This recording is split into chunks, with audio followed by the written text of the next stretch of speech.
'Yan uwa, a yau insha Allah bidiyon mu zai bayani ne akan yadda za mu gano wasu memory number 30 wanda suke akan wayarmu wanda ba mu san da su ba. So wannan memory number 30 sun kasu gida biyu ne. Za ka same su a number 15 daban-daban. Na farko application ɗin da ke da kan wayar Android shine Drive. Wannan Drive za ga billo a kan screen. So wannan ya ɗauki da gig 15 wanda zai baka damar ka aje fotuna, bidiyo, waka. Shi kuma wannan Google Photos zai baka damar ka adana fotuna da dama a cikinsa har ma da bidiyoyi. Domin ganin yadda ake wannan aiki da wannan application sai ku biyo mu a cikin wannan bidiyo. Idan yau ne farkon ziyartar ka wannan channel ɗin uwa ka manta baka subscribe ba, muna roƙon ka da kai subscribe. Ok, bayan ka gama subscribing, idan har wannan bidiyo ya birke ka, muna roƙon ka da ka nuna mishi like. So subscribe kyauta ne kuma like kyauta ne. Mu je cikin bidiyon ba tana ɓata muku lokaci ba. Assalamu alaikum warahmatullahi wabarakatuh. Yan uwa, kamar yadda kuka gani a farkon bidiyo mai bayani akan yadda zaka ƙara wayanka memory ko kuma na ce yadda zaka gano memory da ke da ku a cikin taɓoyi. So za mu fara da ba za ɓata lokaci ba, za mu fara da drives na kan waya.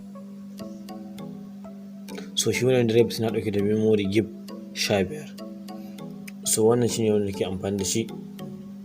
Idan za ku iya za ku gani na yi uploading abubuwa a cikin shi da dama. So anan idan ka yi uploading abubuwa a cikinsa, ko da wannan wayan naka yakan samu matsala bayan kayan wannan uploading, kana yin login ɗin wannan email ɗin akan wata waya, ka shigo drives ɗinta za ka ga wannan abubuwa wanda ka ajiye a cikin drives. So yanda za ka ajiye abu a cikinsa, za ga alamar wannan plus ɗin wannan ta ƙasan sai ka danna ta.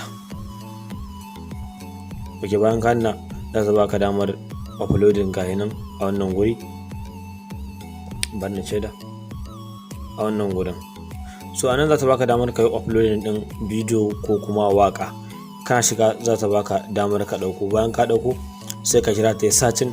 So yana amfani da network ne. Bayan ya ƙare wannan searching processing, ma'ana processing, bayan ƙare wannan processing zai nuna maka cewa ya hau akan wannan drives. Kana shigowa drives za ka gan shi. Ok, to application ɗinmu na biyu shine Google Photos.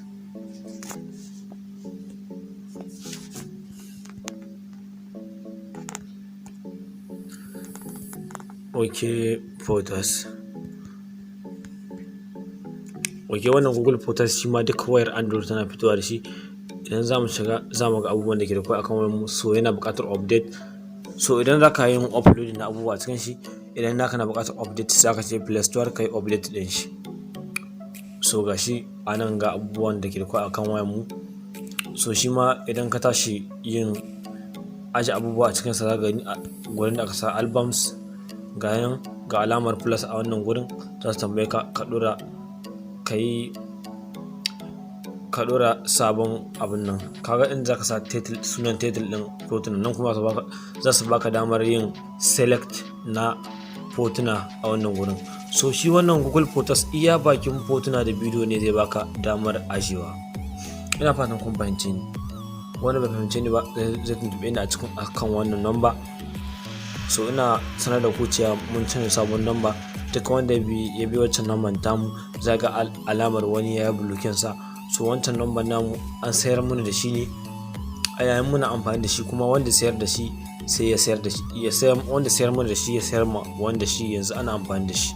Ba nake amfani da shi ba yanzu. Wannan number da kuka gani akan screen ita ce number ta a halin yanzu. So anan zance da ku assalamu alaikum, mu haɗa cikin bidiyon mu na gaba. Na gode.